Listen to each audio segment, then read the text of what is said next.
hello everyone. Here we are with Magnus Mårtensson, an RD and MVP for many years, focusing on digital transformation. These days, a lot on cloud, everything on cloud. And our talk today is about cloud influence on our world.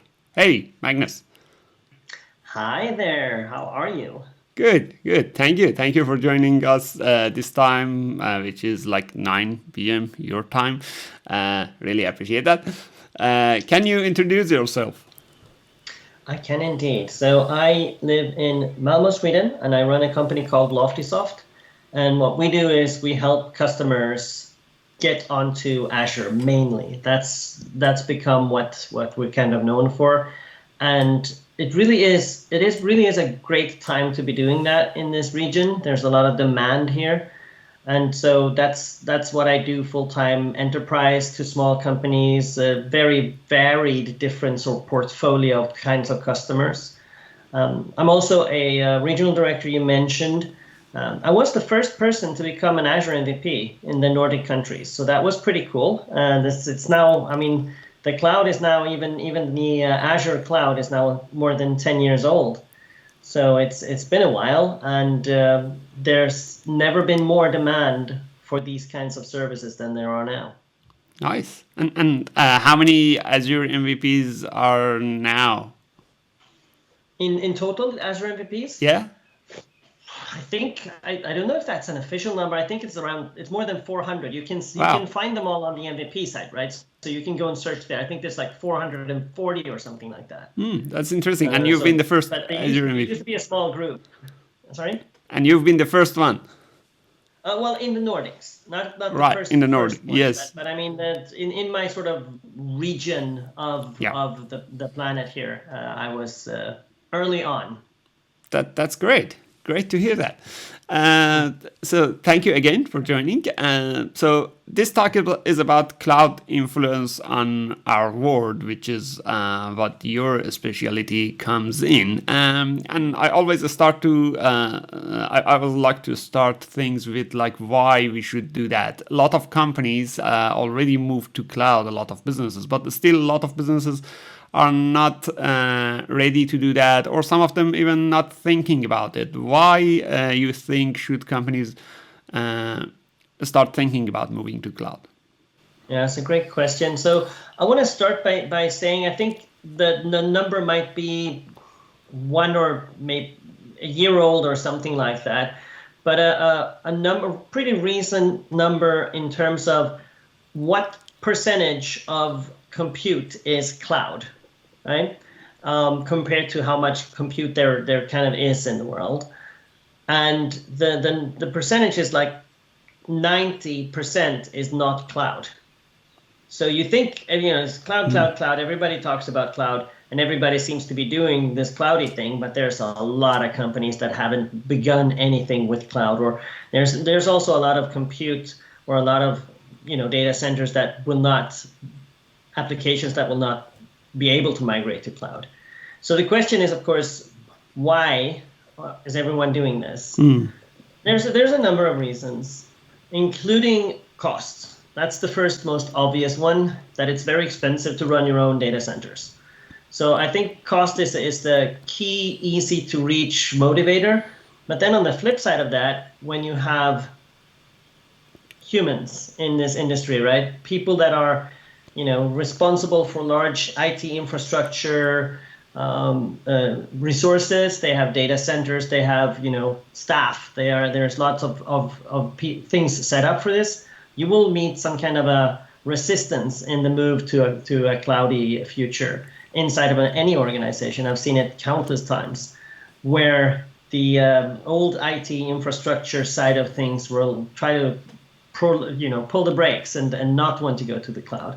So on the other side of things, you will hear things such as, cloud is not secure enough, and these kinds of things. But I think the biggest driver would be the cost. One thing that I always like to bring up in this context, in fact, is something. Maybe it isn't the most important reason for companies, but it is a good reason, which I believe more people should pay attention to and just has a positive add-on, is the fact that these cloud giants, all of them, Azure included, right? They are able to run massive data center compute capacity at a very, very optimized price point. And not only that, it's very cost effective in terms of resource consumption. So that means that there is no possible way that anyone can run compute with a more green footprint than these giants can. So environmentally speaking, I think that's a reasonable motivation these days to just say, no, we're not going to run these massive data centers ourselves, which consume a lot of resources and energy and all these things. We're going to move to a more sustainable option. I think that's pretty cool as well. That's great. So based on what you said, I reckon like the main good thing for one of the good things for businesses to run this is to reduce their costs of infrastructure and things like that. But you mentioned that it is good for companies like big businesses that are running because they don't need to run their own data center. But what about the small businesses? Would that be good for them as well? Because they don't really need like a whole data I think so. I think because one thing that I didn't bring up here, I mean, this is not an exhaustive list. There's a pretty big list of reasons why you can, why cloud would be a good thing for you to explore. One of the things that I didn't yet bring up is the business agility side of things. So cloud compute is available to anyone, but kind of in a sense a little bit democratizes things. If you go back to the era before in IT, before cloud, a lot of small companies were not able to invest that heavily that they would have required to have this compute capacity available. It was quite expensive and difficult to get and set up a bunch of servers, and you would have to physically buy CPUs and RAMs and hard drives and things, right? And you'd have to connect things, and you'd need to get an internet service provider and all kinds of things. Nowadays, if you're a startup or a small company, you can start with just buying a little bit of cloud, and it's very convenient and very effective for you, cost-wise, cost-effective and practical, because anything you need, you can get at your fingertips. But even if you're a large corporation, the same is true for such things as large corps would do things such as data mining, massive data sets, and those kinds of things. And running large server farms of compute for instance, data mining, that's expensive. So if you can rent that capacity when you need it, that's also going to be a good deal for any large corporation. So the whole concept of business agility, having whatever you need in terms of IT resources at your fingertips when you need them and only pay for when you use them, is of course a massive advantage that no on-premise data center could ever have that. Great. Thank you. Thanks for explaining that. So based on what I hear, this helps a lot with the infrastructure, and that probably also means one of the concerns of people who run business is that so this probably means that I need a different team for infrastructure, I need different team for IT, I need different set of skills. I probably need a restructure of some of my resources. How that works, how the skill set in this new era would work. So you're talking, of course, about how to move to the cloud and how it's kind of different from what we had before? Yes, yeah. Like my IT team previously, I had a server admin, I had people who went and built that infrastructure, but now these are in cloud, so I probably need a different skill set in my team to build up that. So I'm very happy that you bring this up, because it's one of the most important factors here. It could be a really big showstopper that you don't have enough skilled people on staff. And I mentioned before, in my intro, that demand for my kind of services have never been higher. And that's great for my business, absolutely. Now, it's kind of a little self-serving there, but I feel strongly that if a company doesn't have enough skills in-house for their cloud journey. We're talking about experience. We're talking about people who have done these things, that you think you want to do with the cloud. I see a lot of scenarios there. Either a company will, hey, we have technicians, how different can it be, right? So they kind of start out on this journey kind of wobbly, not really sure where they're going. Usually that ends up with a couple of factors so that can go wrong here. One is of course that they have the kind of the most glaring one is that they have no chance to optimize anything. So typically I'll see that they will spend too much because they don't know how to monitor and optimize their solution. But also they won't necessarily build the optimal solution, and they might need to, they'll find out with experience a few months or even a year in or even more that they could have built it differently had they known about certain capacities in the cloud platform they're using. So they might be building the wrong thing, they might be going in the wrong direction kind of unsteadily, and they don't know how much they're spending. And the whole journey, the whole experience is not as happy and straightforward and nice as it should be. So get the proper staff if you can get it. If you can't get it, please be aware of the risks because they are significant right now, because you don't it's not exactly the same anymore, and there are certain things that you can do in a cloud platform that won't, if you do a less optimal solution, you might end up having much less control of what you're doing, and you will spend more money, and it'll not be as you expected. You can go to the cloud basically without really gaining any of the benefits of cloud, if you will. What you're building will look pretty much like what you had before, because that's the skill set you have. You won't be able to take advantage of discounts, and you won't know the real features of the things that you're building. So now you're in trouble, right? And sooner or later, you need to either learn your staff, your people need to either learn from experience and time, and that's costly, how they build an optimal Azure solution. Or you try to hire people that have the experience you need, or you get, again, self-serving, you get consultants, people like myself. That's what I do. I come in and I point and I say, like, listen, guys, I think you should do the following things. Speaking from experience, decade of experience in the cloud, I can help you, right? Of course, that's incredibly self-serving to say in an interview, but but the point is, I see a lot of challenges that can be avoided, but people don't have enough experienced staff. So I can if that's helpful in this interview, I can sort of give some tips and tricks to those who are seeking sort of a future in the cloud as an employee somewhere or as a consultant. What should you be focusing on, right? Right. Yeah. And that's something you can talk about as well.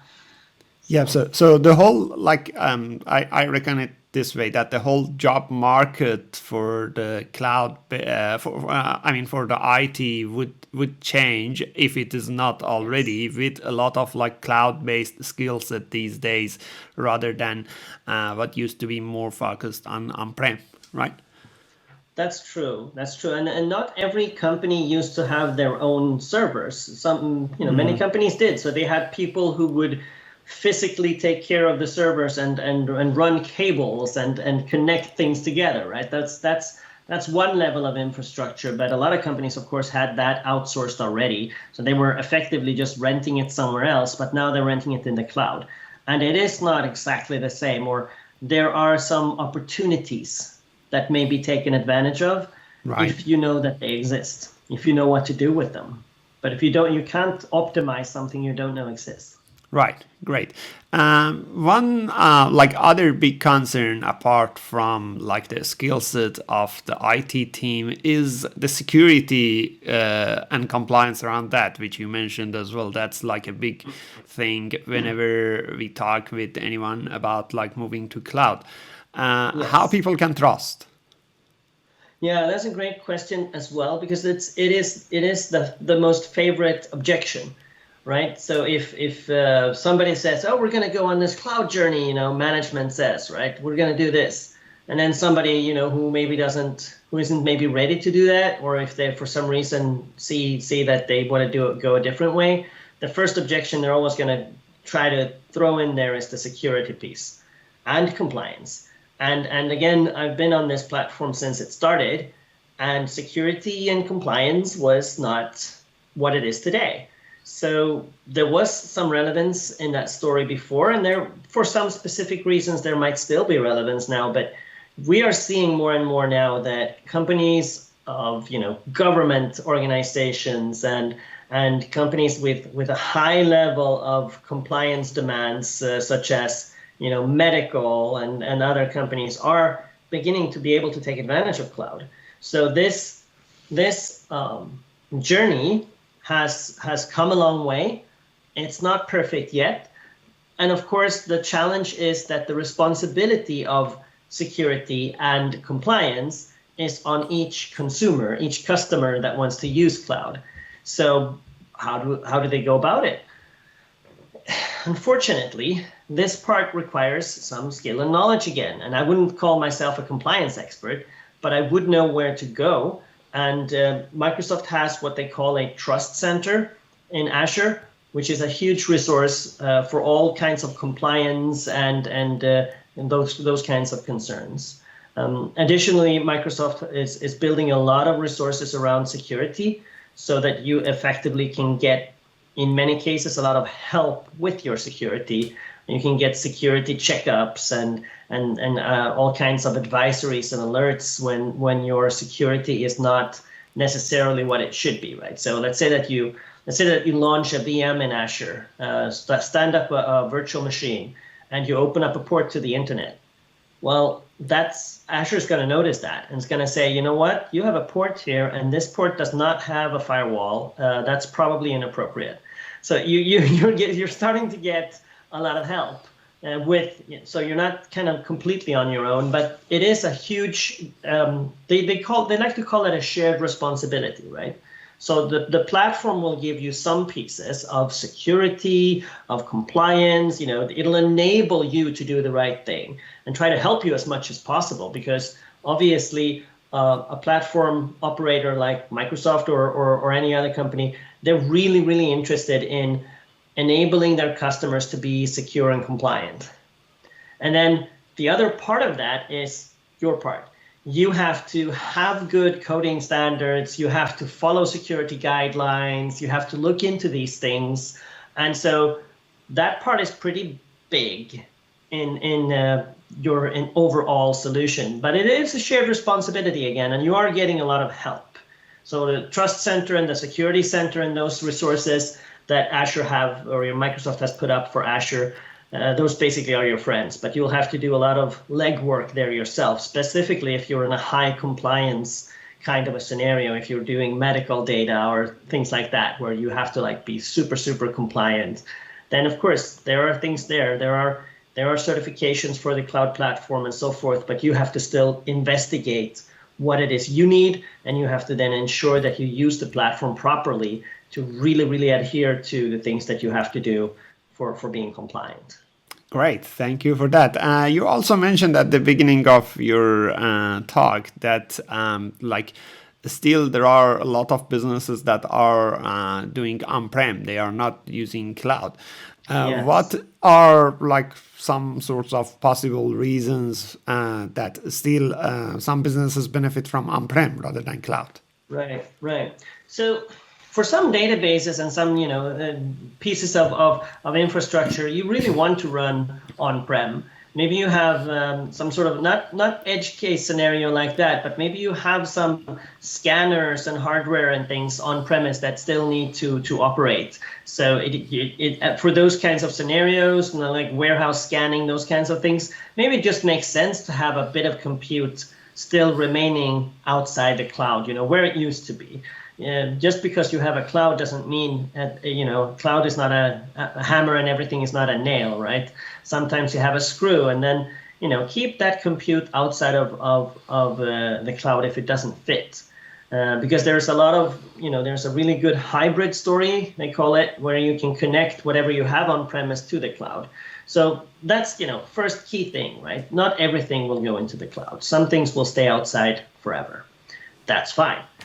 But for trying to move things to the cloud, sort of what are the, if you will, like, why would you not do it? You asked. Yeah. And one reason could be that you have existing investments and you have existing contracts. Now those things are beginning probably to come towards an end, and it's time for your organization to make a new investment in new IT, right? The next budget. Are we renewing the contract we had with our outsourcing supplier, or are we buying new servers for our own data center, or are we maybe taking some of that money that used to go to those things, our own servers and our outsourcing partner, and maybe put some of that money in a cloud platform instead? Now that, of course, will have some challenges. Imagine you were buying, let's say this much IT, right? You were buying a huge chunk of services from an outsourcing vendor, and your company starts to look at the cloud. It's time to maybe go to the cloud a little bit. Well, maybe they will take a part of that investment and move that to the cloud.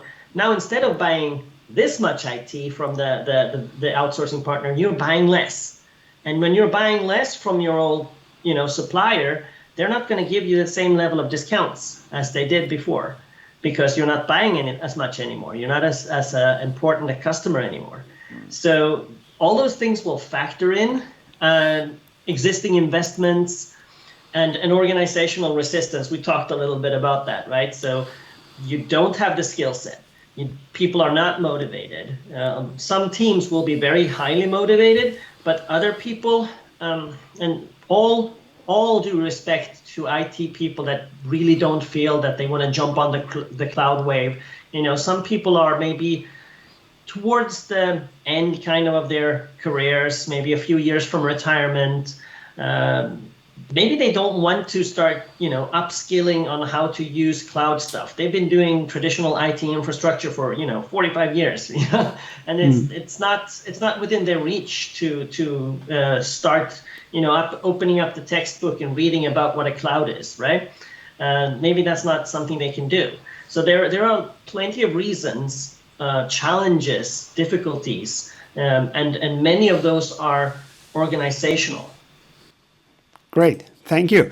One last advice I ask you. Let's say I'm running a business and I decided that it is a good time to move to cloud based on all of the things that you already talked about. It reduces the costs, it helps me, and I'm in the position to move to cloud from on-prem right now. My contract is finishing and things like that, right?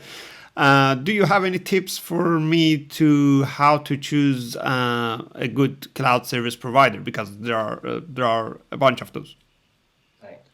So obviously the three big ones, right? And maybe even four, right? Maybe even if we include Alibaba in this picture. So we have AWS, we have Azure, we have Google, and then Alibaba. How do you choose? Well, my favorite is Azure, and I like that. There isn't really a specific reason to choose Azure over AWS or AWS over Azure if you haven't got anything, honestly. Both those will serve you well because, they wouldn't be in this business, they wouldn't have this many users building massive scale applications and these kinds of things on the platforms if they weren't any good. So of course they're good, they will be good. What I really like, if I'm going to say something nice then about my favorite cloud, about Azure, is that Azure has a really super strong hybrid story, which makes it so logical, because if you ran your own servers and you had your own things before and you want to move some of that to the cloud, taking advantage of the hybrid sort of connections and bridges that Microsoft have been able to set up So allowing you to have part of your infrastructure on premise still, and then moving more and more to the cloud. I think Microsoft's hybrid story is a bit of a differentiator because I think it's way stronger than I would say that Amazon's or Google's counter offerings are. That might be a really important factor. And of course, there are others as well. I mean, but again, honestly, seriously, I'm a Azure guy, but all the clouds are good. Great, thank you. To say no, that absolutely makes sense. Sorry. So thank you for answering all of these. How our audience can connect with you? We obviously put some of the links in this scrolling things here, but how people can connect with you if they have any questions or anything related to this? My Twitter DM is open for external messages. You could send a message on LinkedIn. My Twitter DM, my handle is NoOpMan. Basically, my handle has become NoOpMan on any social media at all. I think I'm on all of them with the name NoOpMan. It's easy to find me. You don't even have to have my email or anything. We don't even have to put my email in this video because I'm very easily found on the internet. Great. Awesome. Thank you for your time. Really appreciated your time this time of the day again. And thank you everyone for watching this. Any last words you have? I think that the cloud is a huge opportunity that I really, if a company is, somebody's watching this and they go like, yeah, we haven't done that yet. I'm a little bit jealous because I have been in this for a long time. And by comparison, of course, right, the cloud has come a long way. So by comparison, it was really, really poor in terms of features and services in the beginning. And now it's so rich and wealthy. There's so many things that you can do. That if you're starting now, I'm a little bit jealous. Good luck. Have fun with that. Great. Thank you. Thank you, everyone, for joining. See you all next time.